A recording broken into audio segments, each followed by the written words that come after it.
പെട്ടെന്നൊരു ദിവസം അടുത്ത വീട്ടിലെ ചേട്ടൻ വന്നിട്ട് പറയാണ് "എടാ എല്ലാം പോയെടാ ഇന്നലെ രാത്രി എല്ലാം കൊണ്ടുപോയി അവര്." ഞാൻ ഓടിപ്പോയി നോക്കിയപ്പോൾ കണ്ട കാഴ്ചയാണ് ഗൈസ് ഇത്. കരളലിയിപ്പിക്കുന്ന ഒരു കാഴ്ചയാണ്. കൃഷിക്കാരെ സംബന്ധിച്ചിടത്തോളം അവര് നട്ട് നനച്ച് മക്കളെ പോലെ നോക്കി വളർത്തി അവസാനം കയ്യിൽ കിട്ടുന്ന സമയമാകുമ്പോൾ സംഭവിക്കണ കേരളത്തിലെ എല്ലാ ഒട്ടുമിക്ക കർഷകരും അനുഭവിച്ചുകൊണ്ടിരിക്കുന്ന ഒരു പ്രശ്നമാണിത്.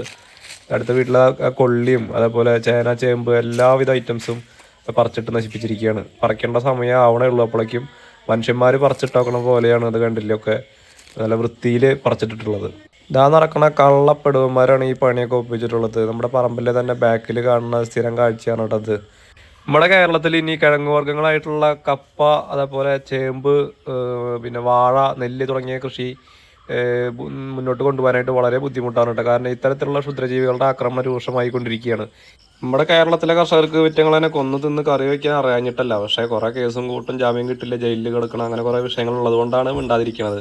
മറ്റുള്ള സംസ്ഥാനങ്ങളിൽ നിന്നും ഇങ്ങനെ ഒരു പ്രശ്നമില്ല. ഇത് പറയുമ്പോൾ നമുക്കൊരു വേറൊരു കാര്യം പറയാനുള്ളത്, നമ്മുടെ നാട്ടിൽ ആൾക്കാർ എന്തെങ്കിലും ഒരു മണടിക്കുക അല്ലെങ്കിൽ ഇതിനെ പിടിച്ചു എന്ന് അറിഞ്ഞു കഴിഞ്ഞാൽ അവരടുത്തുള്ളവരോ അല്ലെങ്കിൽ ശത്രുക്കളായിരിക്കും ഇത് ഒറ്റുക. അപ്പോൾ അതുകൊണ്ട് തന്നെ എല്ലാവർക്കും പേടിയാണ് ഇതിനെ പിടിക്കാനായിട്ട്. ഈ വീഡിയോ കാണുന്ന എല്ലാ നല്ലവരായ സുഹൃത്തുക്കളോട് എനിക്ക് പറയാനുള്ളത്, കർഷകരായിട്ടുള്ള ആരെങ്കിലും ഇതേപോലെ പന്നീനെ പിടിച്ച് കൂട്ടാൻ വെച്ച് കഴിക്കുകയാണെങ്കിൽ അവർ കഴിച്ചോട്ടെ, നിങ്ങളത് വിളിച്ച് പറയണ്ടാന്ന്. അങ്ങനെ ആരെങ്കിലും ഒരു പരാതിയായിട്ട് ഫോറസ്റ്റ് ഓഫീസിലോ മറ്റുള്ള സ്ഥലത്തോ ചെന്നാൽ മാത്രമാണ് അത് കേസും പ്രശ്നമൊക്കെ ആവുള്ളൂ. ഈ വക കാട്ടുപന്നികളെയൊക്കെ എത്രയും വേഗം കൃഷി സ്ഥലത്ത് നിന്ന് ഒഴിവാക്കിയാൽ മാത്രമേ നിങ്ങൾക്കൊക്കെ തിന്നാനുള്ള ഭക്ഷണം കൃഷി സ്ഥലത്ത് നിന്ന് ഉൽപ്പാദിപ്പിക്കാൻ പറ്റുള്ളൂ എന്നുള്ള കാര്യം കൂടി നിങ്ങൾ ഓർമ്മ വയ്ക്കണം കേട്ടോ.